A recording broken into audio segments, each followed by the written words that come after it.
कहते हैं ये जो मोबाइल का दौर आ गया है, ये एक तरफ तो सही है और एक तरफ ये गलत भी है। जो बच्चे होते हैं वो लोग जो चीज फोन में देखते हैं वही चीज उनको करने की इच्छा होती है। जब से ये मोबाइल का युग आ गया, कहते हैं सारे रिश्ते दूर हो गए।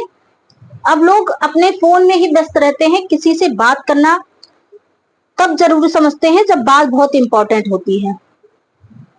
आपको एक उत्तर प्रदेश के गाजियाबाद की घटना आज हम आपको बताएंगे, जो कि एक सच्ची घटना है। और ये घटना एक लड़का होता है 16 वर्ष का।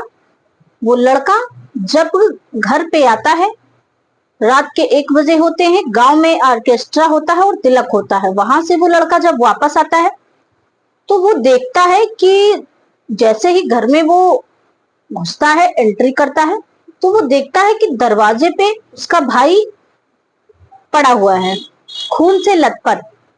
उसके बाद वो थोड़ा और आगे चलता है तो वो देखता है कि जो चारपाई होती है उसके बगल खून से लथपथ मां पड़ी होती है। फिर वो थोड़ा आगे चलता है तो देखता है कि चारपाई पर पिताजी पड़े हुए हैं, खून से लथपथ। तीनों के तीनों को मौत की नींद किसी ने सुला दिया है। जब वो इतना देखता है तो वो जोर जोर से चीखने चिल्लाने लगता है। और जब वो चीखने चिल्लाने लगता है तो आसपास के लोग आ जाते हैं। लोग इकट्ठा हो जाते हैं रात में और कहते हैं आखिर ऐसी क्या बात हो गई जिससे तुम इतनी जोर जोर से चीख रहे हो। तो वो लड़का बताता है कि मेरे घर में कोई आया था जिसने मेरे माँ और मेरे पापा और मेरे बड़े भाई को मौत की नींद सुला दिया है। उन तीनों की किसी ने हत्या कर दी है और पूरी बात उनको बताता है।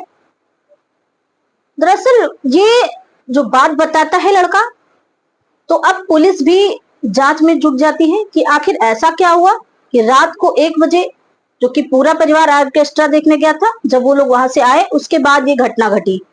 और कहते हैं वो जो छोटा वाला लड़का था, वो जब उसके पिताजी उसको लेकर आए थे तो दोबारा वो थोड़ा चंचल था, थोड़ा तेज टाइप का था, तो वो फिर दोबारा चला गया था ऑर्केस्ट्रा देखने। उसके बाद जब वो रात में 1 बजे आता है तब वो देखता है कि घर में 3-3 लाशें पड़ी हुई हैं। और वो ये बात अपने ताऊ जी को बताता है और फिर पुलिस आती है। पुलिस को सूचना दी जाती है, उधर पुलिस आती है तो पुलिस से ये कहता है कि पुलिस कहती है कि बेटा तुम कहाँ थे। गांव के लोग तमाम चर्चाएं करते हैं कि अगर ये होता छोटा बेटा तो इसको भी, जिसने भी मारा है 3 लोगों को, इसको भी मौत की नींद सुला दिया जाता। गांव के लोग ऐसी ऐसी बातें करते हैं। उसके बाद पुलिस का शक जाता है उस 16 वर्षीय बेटे के ऊपर, जिसका नाम आशीष होता है। उसके ऊपर इसका शक जाता है तो वो कहता है कि मैं तो ऑर्केस्ट्रा देखने गया था और वहीं से रात में जब 1 बजे आया तो मैंने ये सारी चीजें देखी घर में। तो फिर पुलिस भी थोड़ी देर के लिए मान लेती है कि 16 वर्षीय लड़का है और ये गया होगा देखने। फिर पुलिस भी जांच में जुट जाती है। इस घटना को देखकर सारे लोग चौंक जाते हैं, सारे लोग हैरान रहते हैं कि आखिर ऐसा कौन था जो रात को 1 बजे आकर 3 लोगों को, जहां के तहां, ऐसा कौन था जो 3 लोगों को लगातार इस तरह घायल कर दिया। इस तरह जैसे लगता था कि उसने किसी धारदार हथियार से गर्दन पे वार किया था और तीनों उस समय तुरंत के तुरंत मर गए होंगे, ऐसा लोगों की आशंका जताई जा रही थी लोगों द्वारा। अब पुलिस भी आती है और जैसे तैसे लोगों को समझाती है और शव को पोस्टमार्टम के लिए भेज देती है। अब उधर बॉडी पोस्टमार्टम के लिए गई थी और इधर गांव में जगह जगह चर्चाएं हो रही थी कि अगर छोटा बेटा होता तो वो भी इसी में मारा जाता। ये शुक्र था कि वो बाहर गया था, तिलक में गया था और वो देर में लौटा। अब ये सारी चीजें होती रहती हैं। पुलिस, वहां के जो अधिकारी होते हैं वो टीमें गठित करते हैं। अब पुलिस जांच में जुट जाती है और फिर उसके, वो जो लड़का होता है आशीष, उसके ताऊ जी को पकड़ती है पुलिस। उसका शक होता है कि कहीं उसी ने नहीं तो जमीन जायदाद के चक्कर में अपने छोटे भाई का कत्ल किया हो, उसके परिवार का कत्ल किया हो। लेकिन जो छोटा भाई होता है, वो जो बड़ा भाई होता है, वो कहता है कि नहीं, मैं ऐसा क्यों करूंगा, मैं अब जमीन के लिए अपने भाई का कत्ल क्यों करूंगा, मैंने कुछ नहीं किया। अब पुलिस का जो शक होता है वो उसी के ऊपर जाता है। पुलिस उसको ले जाती है, कस्टडी में करती है। उसके बाद उससे 24 घंटे तक पूछताछ करती है, लेकिन उसका एक ही जवाब होता है कि मैंने कुछ नहीं किया। अब फिर पुलिस द्वारा उससे पूछा जाता है कि क्या कोई ऐसा व्यक्ति है, कोई आपका दुश्मन है जिससे कभी कोई बात हुई हो, कभी कहा सुनी हुई हो, किसी ने धमकी दी हो। तो वो जो उस लड़के आशीष का जो ताऊ होता है वो गांव के ही एक व्यक्ति का नाम बताता है और बताता है कि ये हो सकते हैं, उसको ऐसा शक होता है। फिर पुलिस उस व्यक्ति को लाती है, कस्टडी में रखती है, उससे पूछती है। तो वो कहता है कि नहीं साहब, मेरा इस कत्ल से कोई लेना देना नहीं है, मैं ऐसा क्यों करूंगा। अब सारी चीजें थी, ये दिन ब दिन लोग चर्चाएं करते रहते हैं। पुलिस नाकामयाब दिख रही थी इसमें, और कहते हैं कि कातिल कोई भी हो लेकिन कोई ना कोई सुराग वो जरूर छोड़ जाता है।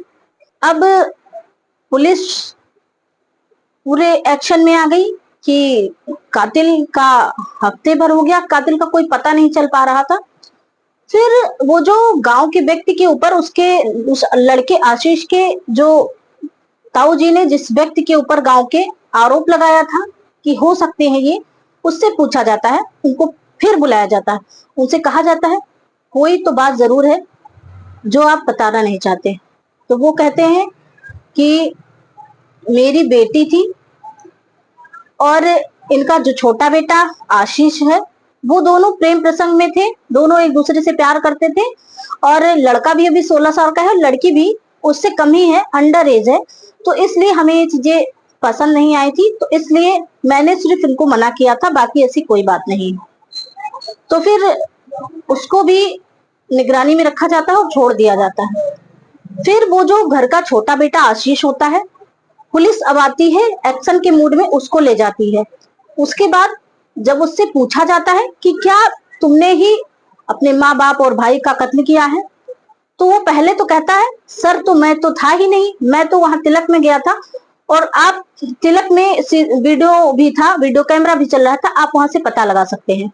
ये जो सारी चीजें हुई थी, तिलक का ऑर्केस्ट्रा प्रोग्राम, उसमें वीडियोग्राफी भी हो रही थी। अब पुलिस वहां जाती है और वीडियो देखती है, तो वीडियो में भी वो लड़का सच में दिखता है 11 साढ़े 11 बजे के आसपास। उसके बाद वो दोबारा देखा जाता है 1 बजे के 1:30 बजे के आसपास। तो फिर पुलिस सोचती है कि आखिर कातिल है कौन। फिर पुलिस जब वीडियो दोबारा देखती है, तो जब वो पहले जो देखती है, जो सारे माँ बाप और भाई सारे लोग 4 लोग गए थे देखने, तो वो 4 तो गए थे। उसके बाद पिता कहता है कि चलो चलो 11 बज रहे हैं, अब घर चलते हैं। फिर वो चारों लोग चले आते हैं। उसके बाद सारे लोग लेट जाते हैं। जो छोटा बेटा होता है वो फिर से चला जाता है।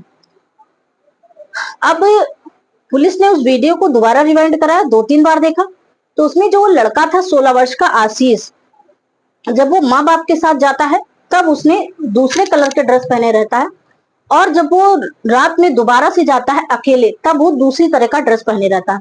पुलिस उसको जान जाती है कि असली कातिल यही है।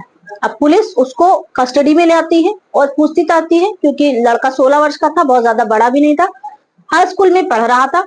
तो उससे पूछा जाता है, सख्ती की जाती है कि बेटा तुमने अगर ऐसा किया है तो तुम मंजूर कर लो, नहीं तो फिर अगर सच में पता चल गया तो फिर तुम सलाखों के पीछे ही सड़ जाओगे।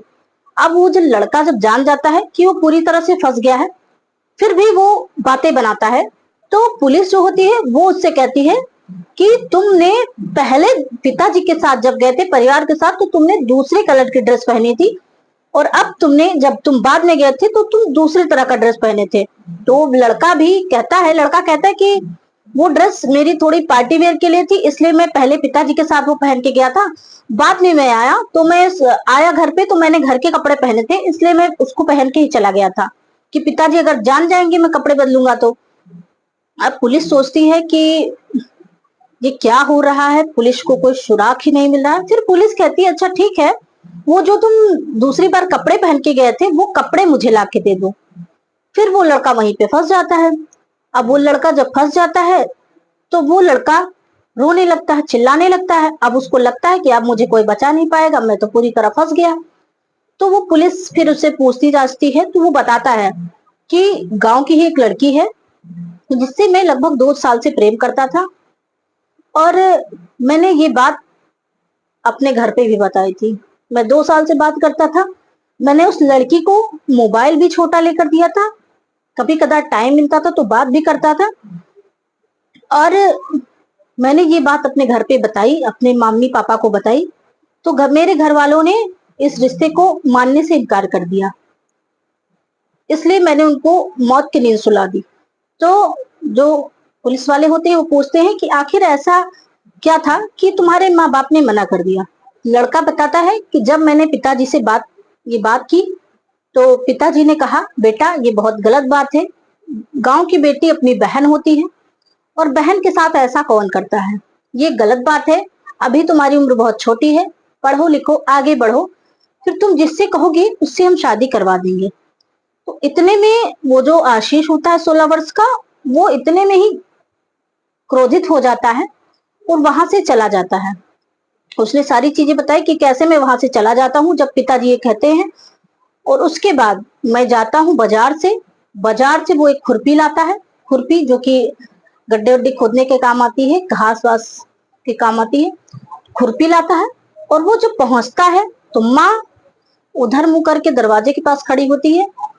वो अपने शरीर की पूरी ताकत लगाकर माँ की गर्दन पे मार देता है और माँ वहीं की वहीं गिर जाती है, तुरंत उसकी मौत हो जाती है। फिर थोड़ा आगे वो चलता है, फिर देखता है पिता चारपाई पे लेटे हुए हैं। फिर वो ऐसे ही पूरी ताकत लगा के पिता के गर्दन पे मारता है, लेकिन पिता जो कि एक बार वो वार करता है तो पिता मुड़कर उसको देखना चाहते हैं, लेकिन तब तक वो 2-3 बार खुरपी से वार कर देता है और पिता वहीं का वहीं मर जाते हैं। उसके बाद उसका बड़ा भाई जो कि अपने कमरे में सोया होता है, फिर वो थोड़ा आगे जाता है, उसके कमरे में घुसता है और वो बेड पे सोया होता है और उसको देखता है, उसके बगल में जाता है। जैसे उसने माँ और बाप को मारा था वैसे ही वो पूरी ताकत लगाता है और खुरपी से अपने भाई के गर्दन पे कस के वार करता है। और जो उसका भाई होता है वो तड़पने लगता है और वो उठने की कोशिश करता है, लेकिन वो 10 मीटर भी नहीं उठ पाता। वो जैसे उठ के दरवाजे तक पहुंचता है, उसके बाद वो छोटा भाई जो होता है 3-4 खुरपी उसको लगातार मार देता है, वो वही उसकी मृत्यु हो जाती है, वो वही मर जाता है। उस लड़के ने बताया कि ऐसे ऐसे करके मैंने सबको मार दिया। इन लोगों ने, मैं जिस लड़की से बात करता था, इन लोगों ने उसको मना कर दिया था कि ये सब गलत बात है, और मुझे वो लड़की बेहद पसंद थी। मैं उससे 2 साल से बातचीत करता था और घर वालों ने मना कर दिया था। कहते हैं कि पुलिस के उसके ऊपर इतनी धाराएं लग जाती हैं कि अब उसको पता हो जाता है कि मुझे अब सलाखों के पीछे ही पूरी जिंदगी काटनी पड़ेगी। और इधर माँ बाप और भाई तो गए, उधर लड़की भी गई। अगर कहते हैं अगर किसी भी चीज को बैठकर आराम से बात कर लिया जाए तो रिश्ता भी बना रहता है और परिवार भी बना रहता है। अगर उसने माँ बाप की बात मान ली होती, अगर वो लड़की के लिए जिद ना करता, तो आज उसका परिवार, उसके माँ बाप, उसके भाई जिंदा होते और वो लड़का भी उनके बीच होता, उनके साथ होता, और लड़की से शादी भी हो सकता है उसकी हो जाती अगर परिवार को मना लेता। कहते हैं बुरे काम का बुरा नतीजा। और ये जो लड़का था ये महज 16 साल का लड़का था, उसके दिमाग में ये जो सारी चीजें आती थी, ये कहीं ना कहीं हमेशा ऐसी चीजों पे फोकस करता था, ऐसी चीजों को हमेशा रिसर्च करता था, फोन में देखता था। कहते हैं फोन जितना सही है उतना गलत भी है, अच्छे लोगों के लिए अच्छा है, बुरे लोगों के लिए बुरा है। साथियों ये कहानी आपको कैसी लगी एक बार हमें कमेंट में जरूर बताएं। साथ ही हमारे YouTube चैनल को सब्सक्राइब जरूर करें ताकि हमारे वीडियोस की अपडेट आपको मिलती रहे। धन्यवाद। जय हिंद साथियों।